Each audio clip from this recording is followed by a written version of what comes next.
Welcome to Exec Edge. This is Kimberly Cohen, your host, and I am here with Hank Levine today.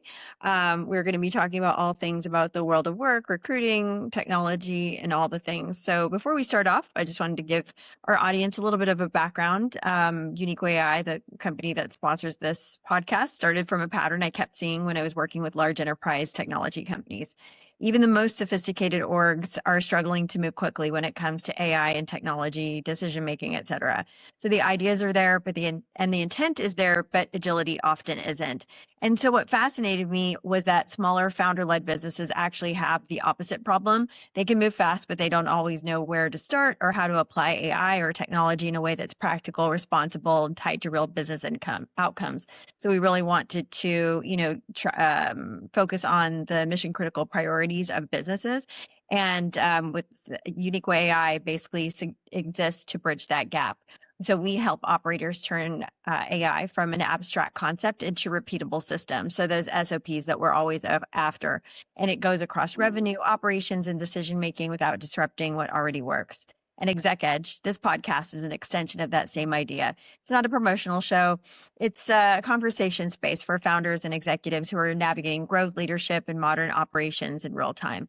These podcasts are simply to talk about aligning on what is going on in the world of work, what you're seeing, what's going on with technology, and the insights that you all want to share.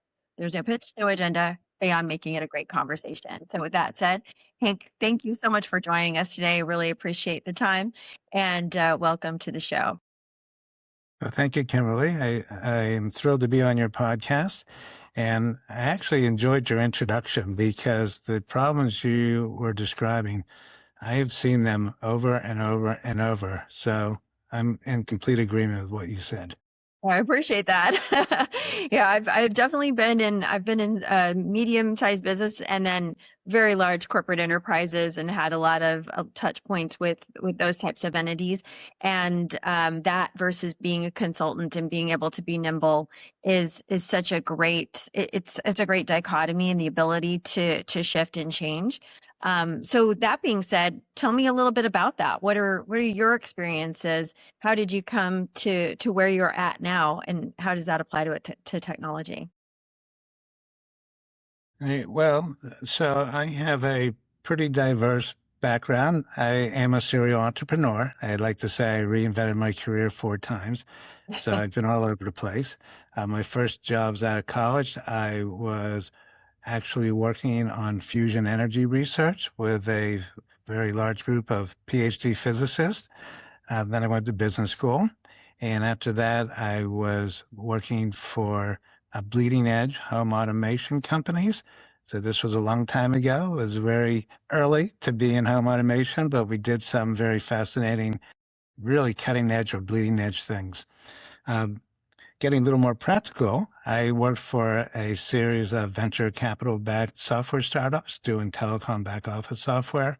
And then I made another pivot where I started working offshore in recruiting companies. So prior to founding Beadditive, I was the founder and CEO of a large offshore recruiting company. We had about 950 recruiters, but I left that in December of 2023 to start Beadditive. And my main motivation for doing that was I wanted to get back into software development. So Beadditive, does recruiting, but the really cool stuff we're doing in our company is around software development.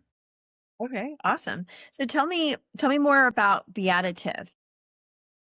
So Beadditive, we have 3 businesses. So the first business is a conventional US-based staffing firm. The second business is what we call knowledge process outsourcing, or KPO.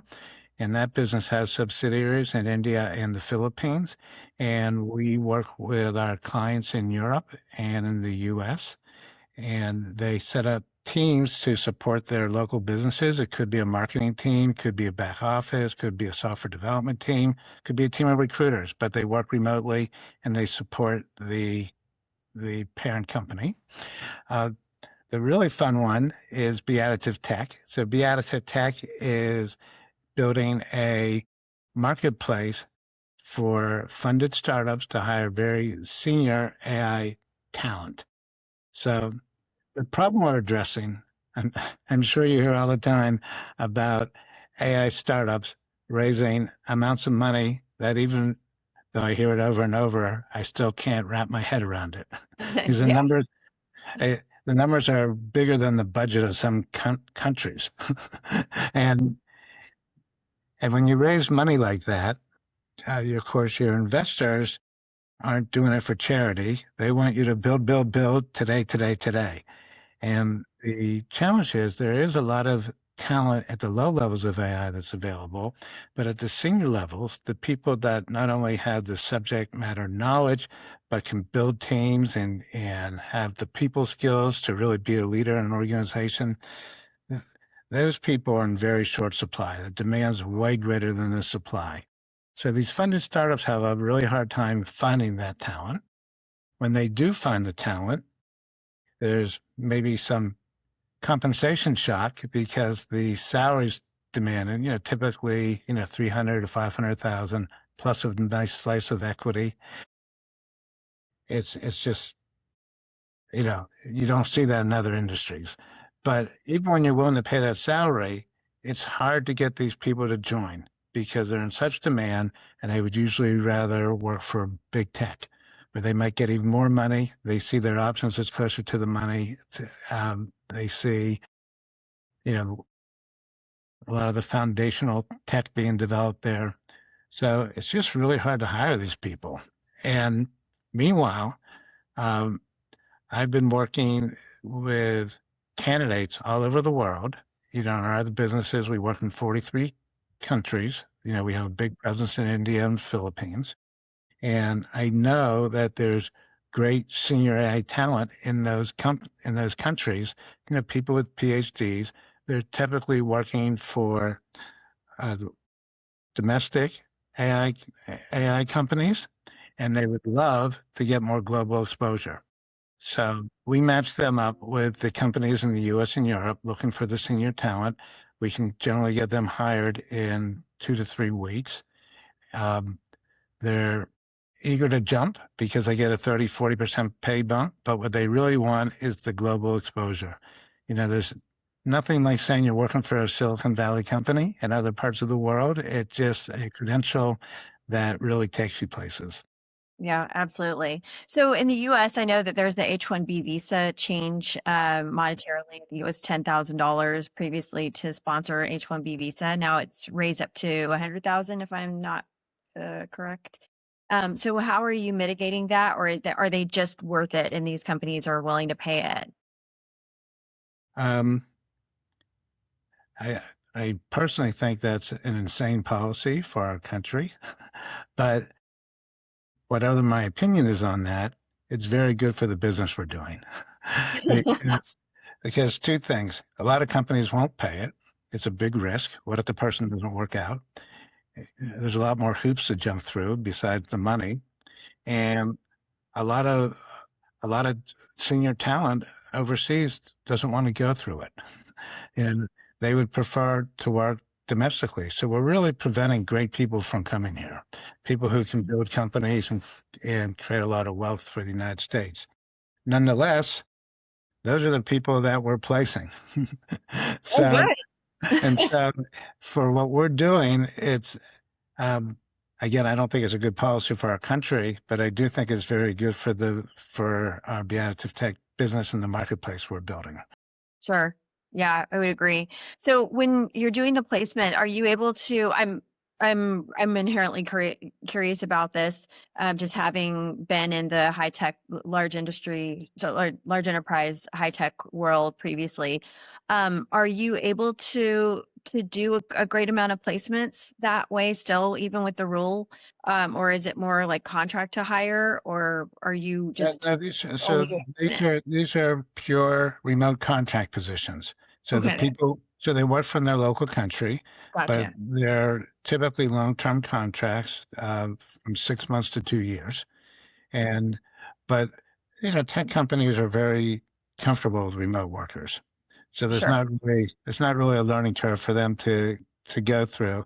Right. And they, often have, offshore talent that, most of the companies we work with, this isn't their first dance with offshore talent.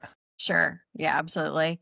Yeah, I've had a consultancy for about 15 years. Uniqua is new, but doing e-commerce and development design and all sorts of things.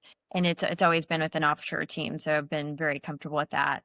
Also, I think I shared with you that my husband works for a large enterprise high tech company as well.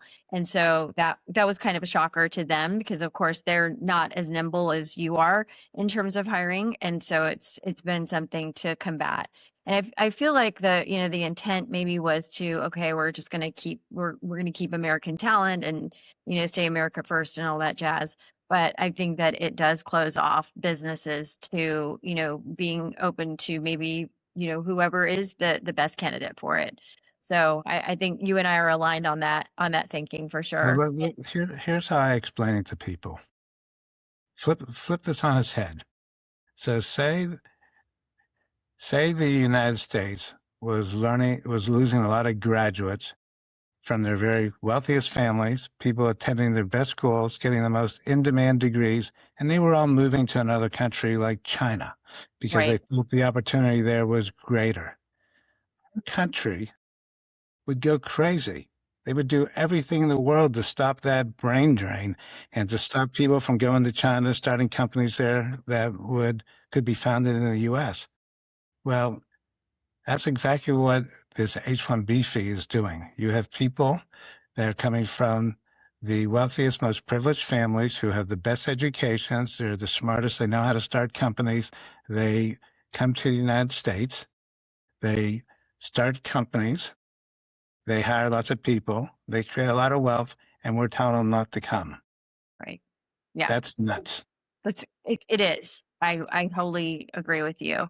It doesn't make any sense. It doesn't make business sense. And for the private equities that you've worked with, I mean, they're there for the money. It's financial. That's what they're there for. So, yeah, that's an interesting topic. I'm very interested in that. Um, so you've lived 9 lives like a cat, like you said, but just four. What was the favorite of your four career lives? Uh, they've, they've, they've all, they've all had other things I like. I think that all the companies that I've had the privilege, especially the ones when I was CEO, we've had really good teams. We've had really good values. Um, there's certainly, I would say, one big lesson I've learned is no matter how much demand there is for your business, if you don't time it right, it's near impossible to be successful. So I look at our home automation companies. We were doing, uh, this was in the late '80s, early '90s. So I'm giving away my age, but we we were doing technology that was 20 years ahead of its time. We had voice recognition. We were doing things with touchscreens, and but it was so difficult to do. There was no wireless technology. So imagine, integrating products without wireless technology. Everything had to be wired. A lot of the subsystems we were putting in, no one ever tried to integrate with them before. So yeah, they might have an API, but it never worked. And and so we got a lot of press. We were on TV all the time. Our clients were very famous, but our average system cost was about $250,000. Oh And wow. that was, we could do about 15 systems a year. It was always a struggle. It was always, so even though I think we were a fantastic company doing really interesting things, we were too early. The market wasn't ready for what we wanted to do. Today, if you were doing the same technology that we were charging $250,000 for, you could probably do it for 10,000. Right. Yeah. I mean, you can see, I'm sure yours is more sophisticated, but you see like a Nest integrated with camera systems, even wired cameras, they're doing that are gathering all of the video, audio, and then dumping it on a regular basis, and even, your own separate cloud. It Even all of that, you can buy it on Amazon, which is just crazy, you know. Yeah. It Yep. is. And then of course the Ring doorbells and the interior cameras and all the sensors and all that. I know when having to have set something up like that too, that's probably part of it was the service of the setup. That's probably a massive bit of it in order to wire it up. Whereas now, somebody like me who doesn't really have any technical knowledge whatsoever can spend a weekend banging her head against the wall, surely, and finally getting it set up just by watching YouTube videos, which is bizarre.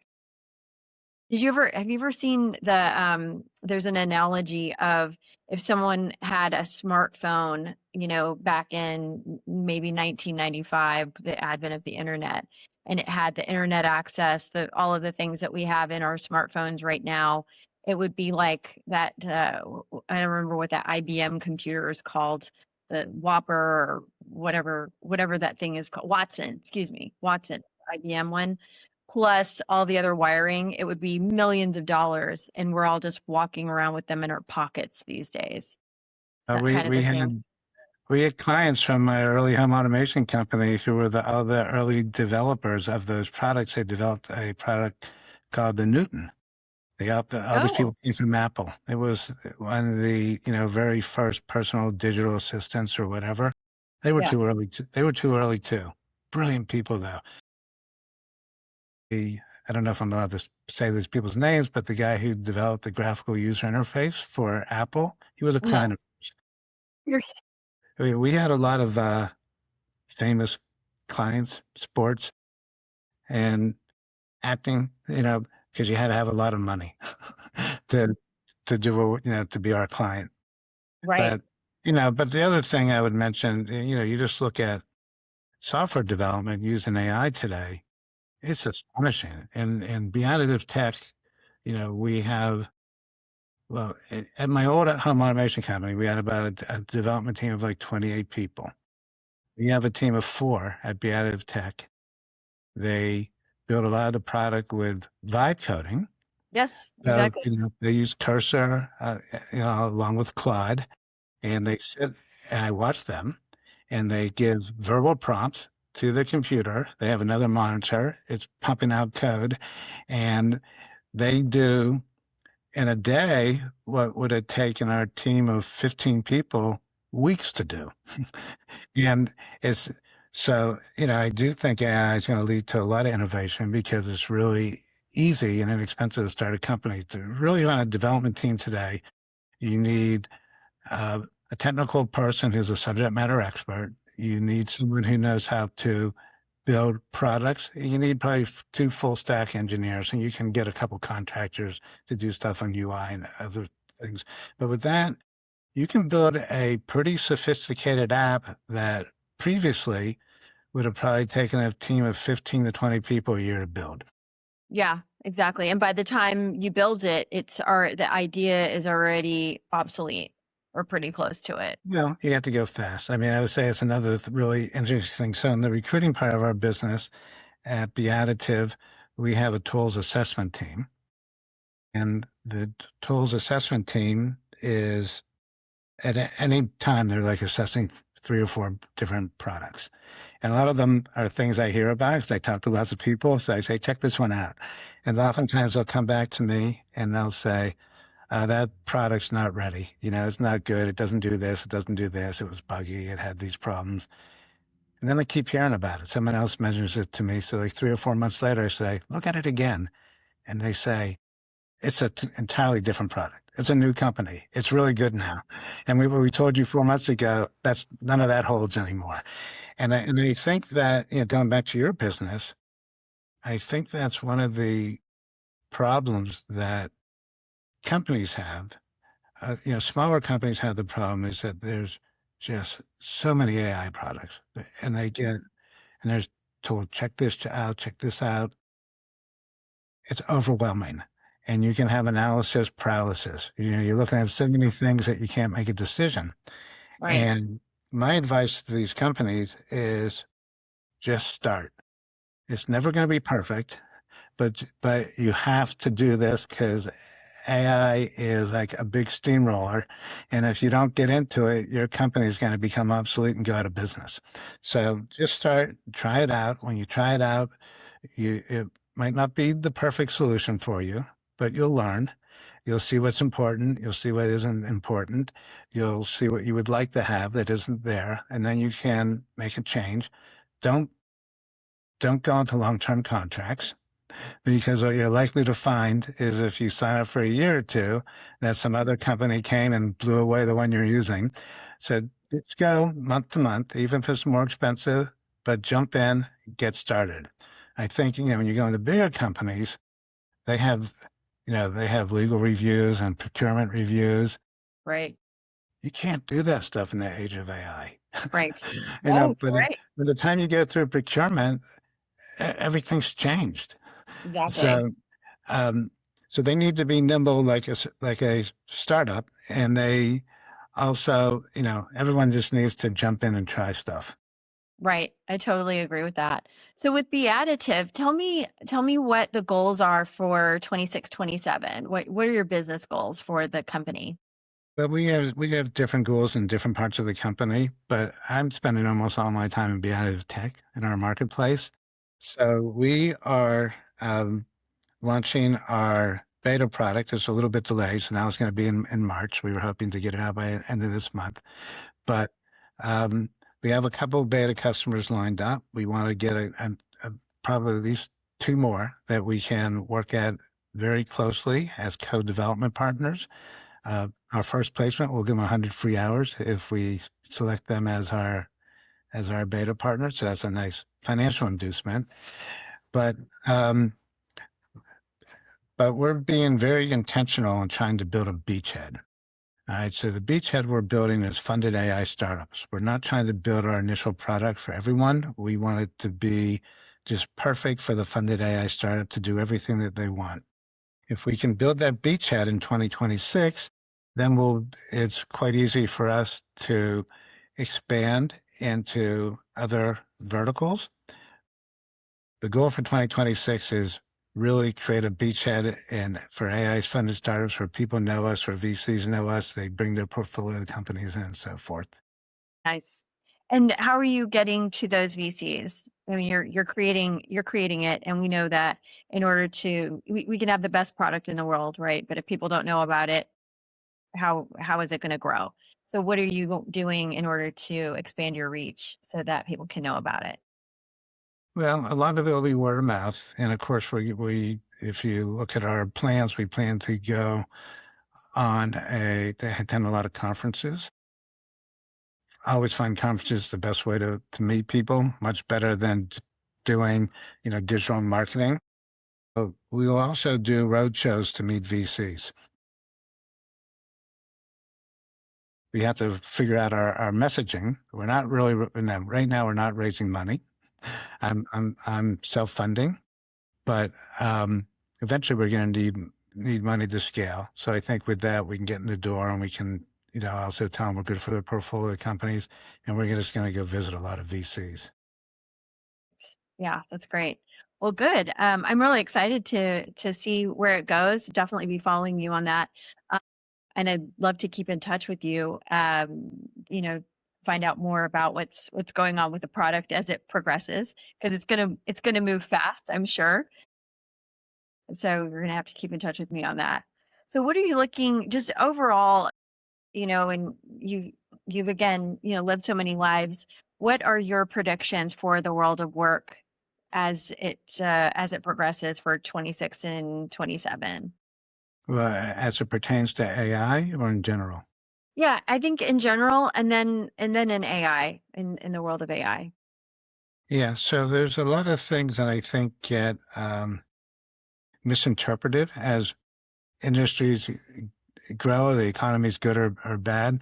Most of the things you see at the presidential level, they they take years to play out.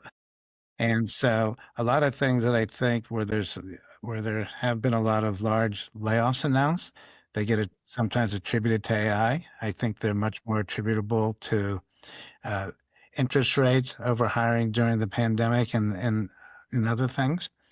But I do think that AI is going to have, in the pretty near term, a very profound effect on hiring.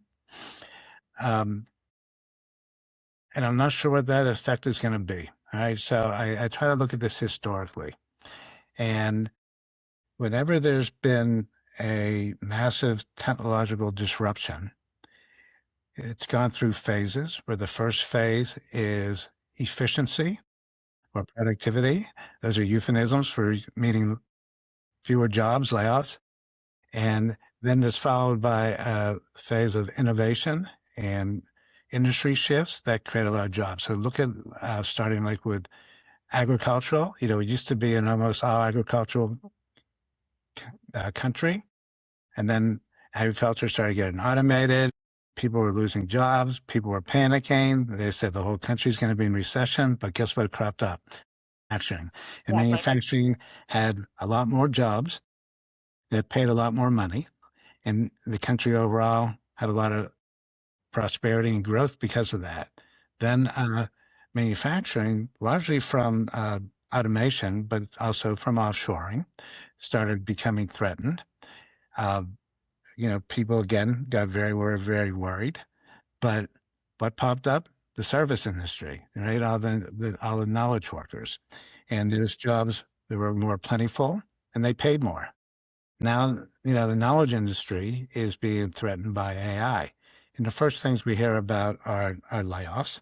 There's certainly going to be certain jobs that are going to become less prominent from AI. AI doesn't replace jobs or replace tasks, but certain jobs are full of tasks that AI can replace, and there'll be fewer of them. However, you see things like the vibe coding we talked about Right. that is going to create companies all over the place.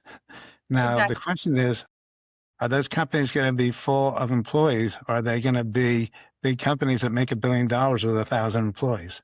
And, that's hard to know. It's Yeah. hard to know if the gains are going to go to these companies or they're going to go to the big tech companies. You know, are these gains going to be distributed throughout the world? Or are they going to be basically in US and China where the foundation companies reside? Um, that's all real hard to know, but I have no doubt that AI is unstoppable. There's just so much money behind it. Its power is so enormous. Hopefully, it will be for good, but it's happening. And uh, so jump in and do it because if if you don't, it's like this person saying, "Oh, I don't care about personal computers. I'm a typist, and that's my job. And I'm going to be a typist forever." And you're not going to be a typist forever. You're just not going to have a job. Yeah, exactly.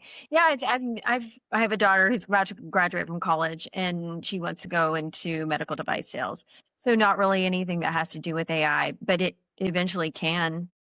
I've used AI in sales already in order to do research to find out, about clients. I mean, even to research for this interview I have with you, or how to utilize the software that we're using to have this podcast.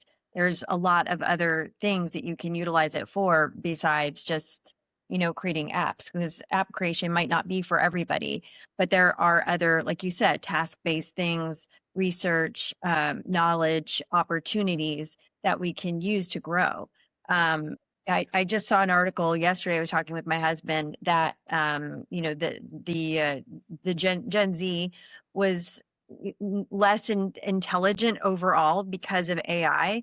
And I don't think that's necessarily true. I think it's a shift in mindset and shift in intelligence and in priorities of information gathering and in critical thinking, in order to, drive this tool creation solutions, app development, maybe, taking away the need for these mundane tasks. So I feel like there's a lot of intellectual opportunity for those who remain intellectually curious.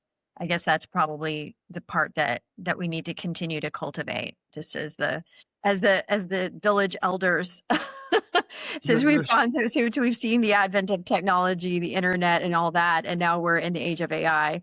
So I think we need to maybe, cautiously and responsibly shepherd folks into what the best of AI can be, since it's largely unregulated for what legislation, according to American legislation, for like the next 10 years or something. So fingers crossed. Here's hoping, right?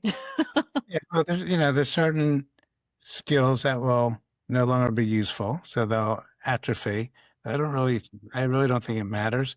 I do Yeah. think that every position, I absolutely think sales is an AI position. Like you mentioned, you know, to research and do prospects, when you find prospects, to learn about the companies, to prepare questions, to um, find out about the people you're meeting with.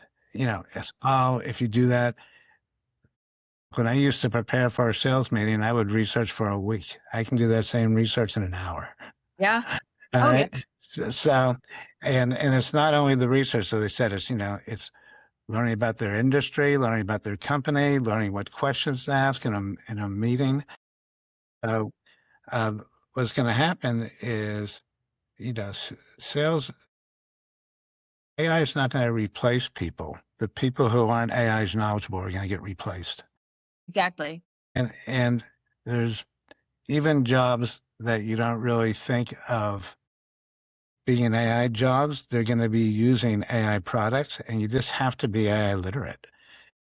It's not, it's like saying, you're not going to learn how to read.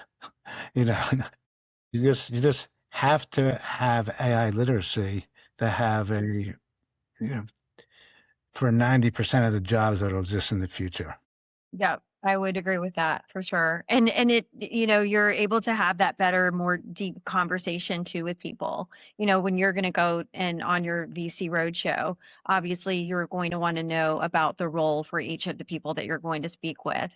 What are their hot spots? What are their hot buttons that are going to be important to them based on their role? Because not everybody's going to have those whys, and we can make those assumptions using the research that's available, using AI. And prompting is an art form at this point in order to have those role-based, really deep value-based conversations with the folks that you're targeting. So, well, we've come to the end of our time. Hank, this has been fantastic conversation. I really appreciate you, and look forward to hearing more about how Be Additive is going to progress and grow.